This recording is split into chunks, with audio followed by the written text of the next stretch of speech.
यवतमाळ जिल्ह्यात यावर्षी 110 पैकी 107 मंडळामध्ये अतिवृष्टी झाली आणि त्यामुळे शेतकऱ्याचा कापूस असो सोयाबीन असो या पिकाचं प्रचंड प्रमाणात नुकसान झालेलं आहे। एवढंच नव्हे तर जी कापसाची परिस्थिती पाहून शेतकरी हतबल झाल्याचं या ठिकाणी दिसून येतं। काही शेतकरी आपल्यासोबत आहे, आपण त्यांच्याशी चर्चा करूया।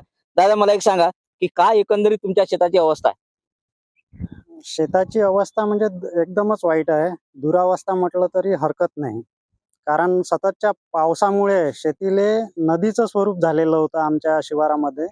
सगळ्या शेतकऱ्याचं खूप अतोनात असं नुकसान झालेलं आहे। काही शेतं खरडून गेलेले आहे।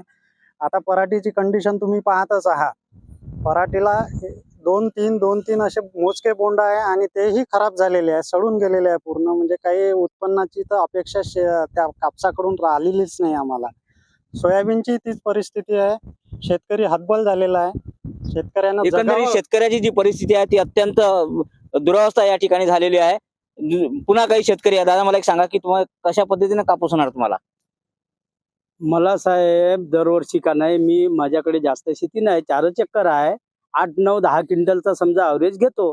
पण यावर्षी सततच्या पावसामुळं कमीत कमी आता 3-3.5 महिने झाले समजा पाऊस चालूच आहे। याच्यामुळं का नाही, सोयाबीन तर गेल्या पोचट, पूर्ण पोचट आहे।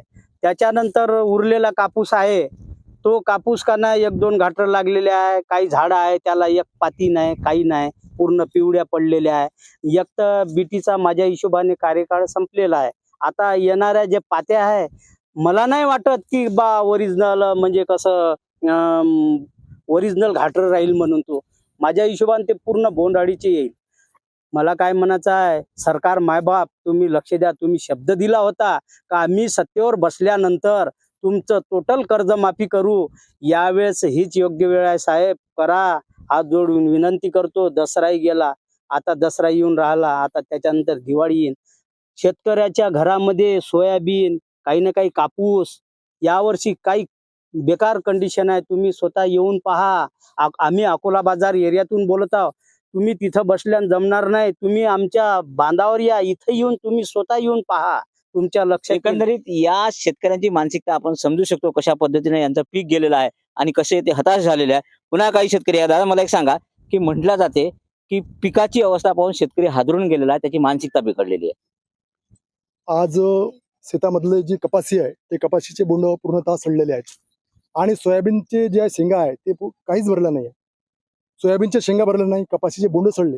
अशा अवस्थेमध्ये सरकारने आम्हाला भरीव मदत करावी अशी आमची अपेक्षा आहे। परंतु ते तुटपुंजी मदत जाहीर झालेली आहे, ती सुद्धा आम्हाला मिळेल का नाही मिळेल, आणि बाकीची जी गोष्टी भरीव मदत आहे ती पण आम्हाला मिळाली पाहिजे। आज एवढं मोठं आमचं नुकसान झालं आहे, जसं जवळपास माझं 1.5 एकर शेत पूर्णतः खरडून गेलेलं आहे आणि लगतच नदी लागून असल्यामुळे नदीचं पाणी शेतामध्ये आलं आणि त्यामुळे पूर्णतः पीक खरडून गेलं। सोयाबीनचं नुकसान झालं, कपाशीचं नुकसान झालं। आता सरकारने आम्हाला भरीव मदत करावी अशी आमची अपेक्षा आहे। आज विदर्भातला मुख्यमंत्री आहे, मुख्यमंत्री सावाणी, आणि प्रशासन सुद्धा अद्यापर्यंत आमच्या शेतापर्यंत पोहोचलं नाही। अद्यापर्यंत आमचे खरडीचे पंचनामे झाले। आज जवळपास 15 दिवस झाले पूरचं पाणी कमी होऊन, आज 15 दिवस झाले, अद्यापर्यंत कुठलाही प्रशासनातला अधिकारी, कुठलाही लोकप्रतिनिधी शेतापर्यंत पोहोचला नाही। कुठले आमचं दुःख सावरण्याचा कोणी प्रयत्न केला नाही। आज रोज आम्ही शेतात येऊन पाहतो, कुठलंच आम्हाला काही दिसून नाही राहिलं। कसं जगाचा, कसा प्रपंच भागवायचा आणि खाजगी सावकाराकडून घेतलेलं कर्ज कसं फेडायचं, कृषी केंद्राच्या माध्यमातून घेतलेलं कर्ज कसं फेडायचं, हा एक विचार आलेला आहे। त्याच्यामुळे दिवसेंदिवस आम्ही नाराजीच्या गर्तेमध्ये आम्ही चाललेलो आहोत। यामध्ये आम्हाला सावरण्याची, आम्हाला धीर देण्याची गरज आहे। सरकारने यामध्ये पुढाकार घ्यावा आणि लवकरात लवकर, आणि आता तोंडावर दसरा आणि दिवाळी आलेला आहे, आमच्या शेतकऱ्यांच्या घरामध्ये कुठलंही अन्नधान्य राहिलं नाही। होता न होता पैसा आम्ही सर्व शेताला लावून बसलेलो आहोत आणि आता आम्ही सरकारची वाट पाहत आहोत। सरकारने आम्हाला भरीव मदत करावी। एकंदरीत जे नुकसान झालेले आहे त्यामुळे सरकारने भरीव मदत करावी अशा प्रकारची अपेक्षा या ठिकाणी शेतकऱ्यांनी व्यक्त केलेली आहे। एक वैशिष्ट्य या ठिकाणचं आपल्याला सांगायचं आहे की पावसामुळे जो कापूस आहे त्याचे जे बोंड आहे ते बोंड सडल्यासारखे झालेले आहे। काही बोंड जे आहे ते फुटताना दिसत आहे, मात्र तो जो कापूस जो निघणार आहे त्याची क्वालिटी जी आहे ते अत्यंत खालच्या दर्जाची राहणार आहे आणि त्यामुळे त्या कापसाला भाव सुद्धा मिळणार नाही। भास्कर मेहरे, न्यूज 18 लोकमत, अकोला बाजार, यवतमाळ।